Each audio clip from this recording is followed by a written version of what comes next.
Time to do a couple things on the blue bike. We have a couple of issues where the four-wheel drive is stuck, of course, and it's stuck in diff lock, so it's messing with the power steering.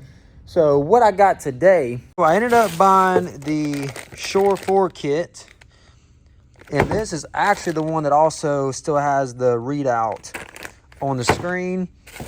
There it is right there. And what that's going to do is allow this thing to not get in a bind and get stuck in four-wheel drive or four-wheel drive diff lock like it is right now. I got it propped up. It is stuck in diff lock. If it was stuck in four-wheel drive, the other tire would spin backwards because those tires are still on the ground. The spider gears would rotate, but now that it's in diff lock, you can't do anything with it. I went ahead and took the front right tire off, took the plastic piece off, just so I can get to the whole thing.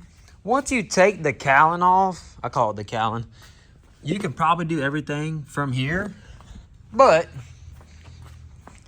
all your wiring and stuff is right here for the bike. I would rather just have access to everything.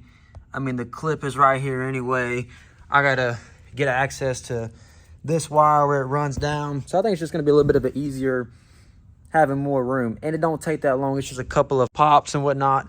Also, to clear the tires, if y'all haven't seen the video, I just cut this and I actually trimmed that plastic piece. This forward don't rub at all. So let's get on with it. So this just pops right out, and you see that little stem. I ended up taking some pliers, ended up just turning it all the way to the left to put it back into two-wheel drive, because I think to install this kit, you need to start with it in two-wheel drive. I should probably read the instructions, so let me do that now. I and took the 3 bolts out of here, so this just pops right off. I believe it comes with the new gasket to go on top. It looks pretty simple. So the regular kit is just going to come with the handlebar mount and then this. And it looks like this just mounts on the back side of it to read what this position is in.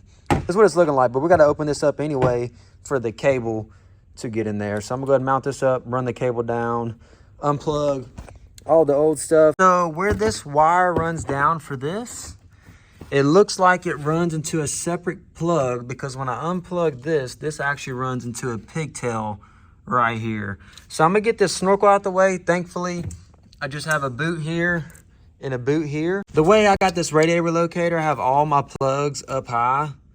So it's the orange plug, and this looks like the other side. I went ahead and put the pigtail on there, so now we can finish everything else up. That was the plug. I didn't feel like unbolting or unscrewing all the top parts, so I cut it out. So next, it does come with a gasket. You just set it on top, screw it in, and then fish the wire down. So I'm gonna do that.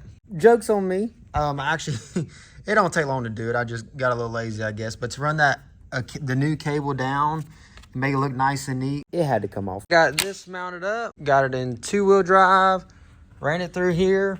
So now I just gotta fish it down to where it's gonna mesh up nice and neat. Joke's on me again, not gonna lie, I didn't read the instructions, but this cable actually needs to run down through here, because then you have enough slack to actually mount the cable once you install wherever it went.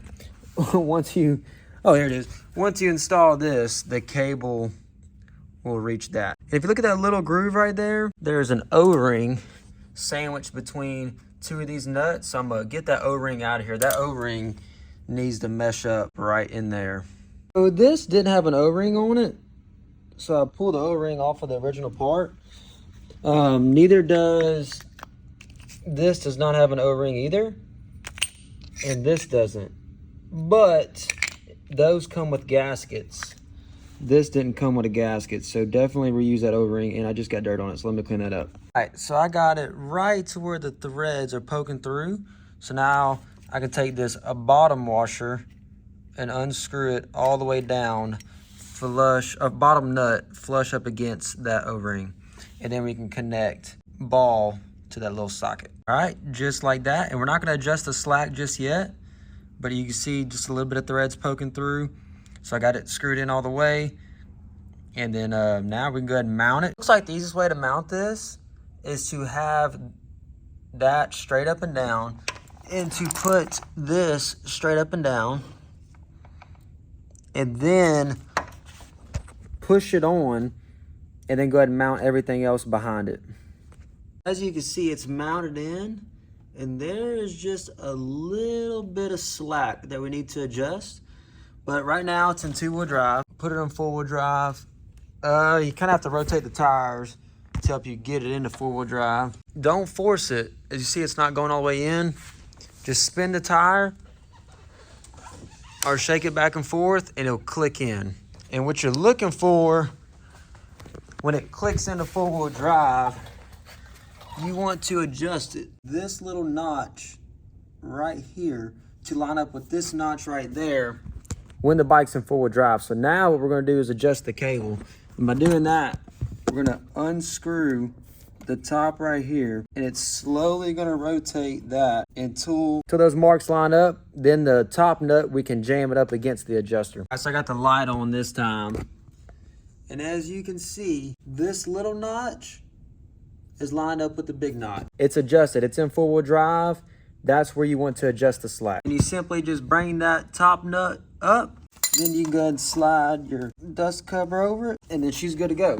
If you bought the kit that tells the screen, hey, I'm in 4-wheel drive, you go ahead and start on that part. If not, you simply grab a gasket and put this backing plate on it. And put the backing plate on, there's a gasket, put the screws through, and there's another gasket. So now I just gotta line this notch up with that notch right there, which like it's almost at a 45-degree angle.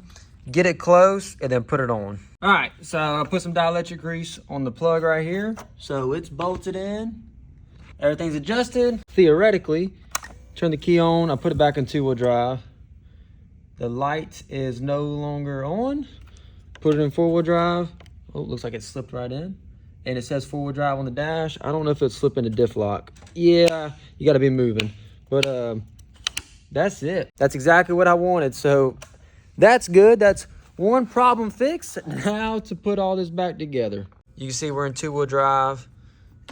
Say it binds up. While you're driving, it should fall into 4-wheel drive. If you steer the steering wheel, it will rotate the front axles enough to where you'll fall into 4-wheel drive.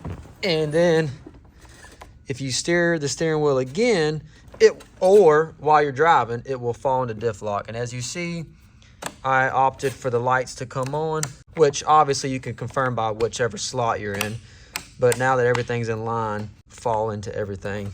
There's that. And I'm glad now that's one less thing I got to worry about. I would rather fight a cable by just either giving it a little bit of throttle or steering the steering wheel to mesh the gears versus fighting an actuator that's going to fail on you. So that's it, guys. Super easy to install. I'm sure if you don't have a front relocator kit, it might be a little bit easier, but since my plug was already relocated and loose, it's pretty easy to get to that top plug. But anyway, guys, stay tuned for the next one.